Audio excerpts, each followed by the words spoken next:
ஊரே போராட்ட களத்தில் இருக்கும் போது தன் சகாக்களுடன் ஜனநாயகம் படத்தை கண்டு கழித்திருக்கிறார் நம்ம முதல்வர் விஜய். இது என்ன தேச குற்றமா என்று விஜயின் தம்பிகள் கேட்டுக்கொண்டிருக்கிறார்கள். மாநிலம் முழுவதும் மாணவர்கள் போராட்டத்தில் ஈடுபட்டு இருக்கும் நிலையில ஜனநாயக திரைப்படம் வெற்றி பெற வேண்டும் என்று மண்டியிட்டு மண்சோறு சாப்பிட்டு இருக்கிறார்கள் விஜய் வளர்ப்பிலே வந்த தம்பிமார்கள். நீட் தேர்வு வினாத்தாள் கசிவுக்கு எதிரான போராட்டத்திற்கு ஆதரவாகவோ எதிர்ப்பாகவோ இதுவரை கருத்து சொல்லாமல் இருக்கிறார் நம்ம முதல்வர் விஜய் அவர்கள். ஒருவேளை ஜனநாயகன் திரைப்படம் இந்த நீட் போராட்டத்தினாலே ஊத்திக்கிடுச்சோ பிளாப் ஆயிடுச்சோ என்கிற கவலையில இருக்கிறாரோ என்னவோ நம்ம முதல்வர் விஜய் அவர்கள். 2 நாளா தலைமைச் செயலகத்திற்கு வரவில்லை. இனி எப்ப முதல்வர் தலைமைச் செயலகம் வருவார், தாவேக அரசின் நிலைப்பாட்டை உறுதிபட தெரிவிப்பார் என்பது பொறுத்திருந்துதான் பார்க்க வேண்டும். எது எப்படி போனாலும் சரி, நாடு எதிர்கொண்டிருக்கிற மிகப்பெரிய வறட்சி பேரிடர் குறித்து உரிய கவனம் செலுத்துமா தாவேக அரசு என்பதுதான் இன்றைக்கு நாட்டு மக்களின் மிகப்பெரிய கவலையாக உள்ளது. ஏனென்று சொன்னால் தமிழக அணைகளின் நீர் இருப்பு வேகமாக குறைகிறது. பல ஆண்டுகளுக்கு பின்பு மிகப்பெரிய கடுமையான வறட்சியை சந்திக்க போகிறது தமிழகம். தமிழகத்தில் 10 ஆண்டுகளுக்கு பின்னே அணைகள் பாசன ஏரிகளில் நீர் இருப்பு வேகமாக குறைந்து கடுமையாக வறட்சி ஏற்படும் அபாயம் உருவாகி இருக்கிறது. தமிழக நீர்வளத்துறை பராமரிப்பில 90 அணைகள் 14,141 பாசன ஏரிகள் உள்ளது நாம் எல்லோரும் அறிந்த ஒன்று. தமிழகம் மட்டுமின்றி அண்டை மாநிலங்களும் தென்மேற்கு பருவமழை குறைந்து வருவதால் அங்குள்ள அணைகள் பாசன ஏரிகளும் நிரம்பாமல் வறட்சியை நோக்கி சென்று கொண்டிருக்கிறது. தமிழகத்திலே உள்ள 90 அணைகளின் மொத்த கொள்ளளவு 224 TMC ஆகும். தற்போது இவற்றிலே 71.2 TMC நீர் மட்டுமே உள்ளது. இது அணைகளின் மொத்த கொள்ளளவில் 31.7%. பல அணைகள் தூர் வரப்படாமல் கொள்ளளவு பாதிக்கப்பட்டுள்ளது. இதன் மூலம் தெரிய வருகிறது. புரட்சி தமிழரின் குடிமராமத்து திட்டம் கடந்த ஆண்டுகளிலே அது செயல்படுத்தப்படவில்லை. அதிலும் சேரும் சகதியுடன் சொற்ப அளவிலே தான் நீர் உள்ளது. பாசன ஏரிகளிலே 3,483 ஏரிகள் ஏற்கனவே வறண்டு போய்விட்டன. மேலும் 6,127 ஏரிகள் வறண்டுவிடும் நிலையிலே அந்த கட்டத்தை நோக்கி நெருங்கி கொண்டிருக்கின்றன.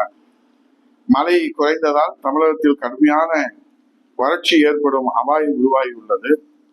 எல் நினோ எனும் காலநிலை மாற்றத்தால் அரியலூர், தர்மபுரி, திண்டுக்கல், கிருஷ்ணகிரி, நாமக்கல், நீலகிரி, பெரம்பலூர், ராமநாதபுரம், திருச்சி, திருப்பத்தூர், வேலூர், விருதுநகர் மாவட்டங்களில் கடுமையான வறட்சி ஏற்படலாம் என மத்திய அரசு ஏற்கனவே எச்சரித்துள்ளது.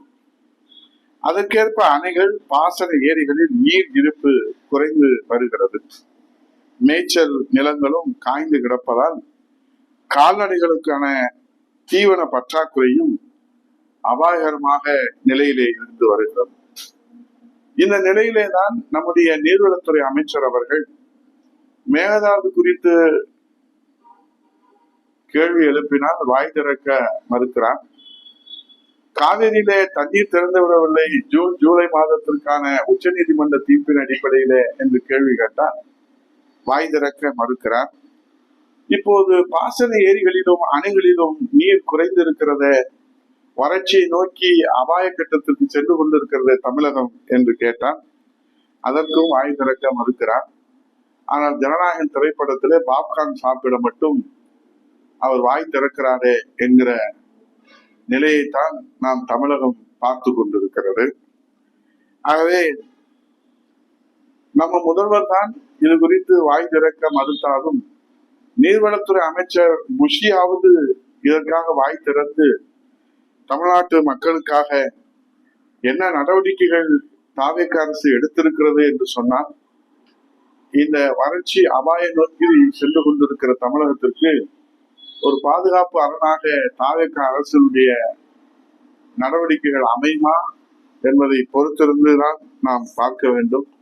மொத்தத்தில ஜனநாயக திரைப்படம் பிளாப் ஆகிவிட்டதோ, ஊத்திக்கிச்சோ என்று கவலையிலே ஆழ்ந்திருக்கிறாரா நம்ம முதல்வர்? கவலையிலிருந்து வெளியே வருவதற்கு தமிழ்நாட்டு மக்கள் என்னதான் செய்ய முடியும் தெரியவில்லையே. விஜயின் தம்பிமார்கள் மண்டியிட்டு மண்சோறும் சாப்பிட்டு பார்த்தார்கள், தீர்வுதான் கிடைக்கவில்லையே. நாம் என்னதான் செய்ய முடியும்?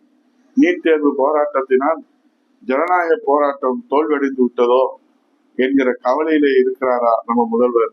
மீண்டு எழுந்து மேகதாது அணையை மீட்க வருவாரா? மீண்டு எழுந்து டெல்டா பகுதியை மீட்க வருவாரா?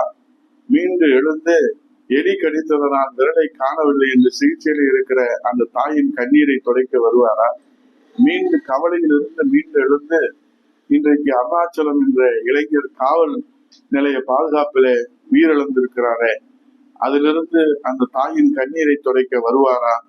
எங்களுக்கு சாதி வேண்டாம், நீதிதான் வேண்டும் என்று போராடுகிற அந்த விஜயை தமிழகத்திலிருந்து காணவில்லையே என்று தேடிக்கொண்டிருக்கிறது ஜென்சி தலைமுறை. செய்திகளை உடனுக்குடன் தெரிந்து கொள்ள கீழ்கண்ட கேபிள் மற்றும் டிடிஹெச் நெட்வொர்க்குகளில் எம்நாடு செய்தி தொலைக்காட்சியை காணுங்கள். பாதகம் செய்பவரை கண்டால் நாம் பயம் கொள்ளலாகாது பாப்பா. மோதி மிதித்து விடு பாப்பா, அவர் முகத்தில் உமிழ்ந்து விடு பாப்பா. அண்மை செய்திகளை உடனுக்குடன் தெரிந்து கொள்ள இணைந்திருங்கள் எம்நாடு தொலைக்காட்சியுடன்.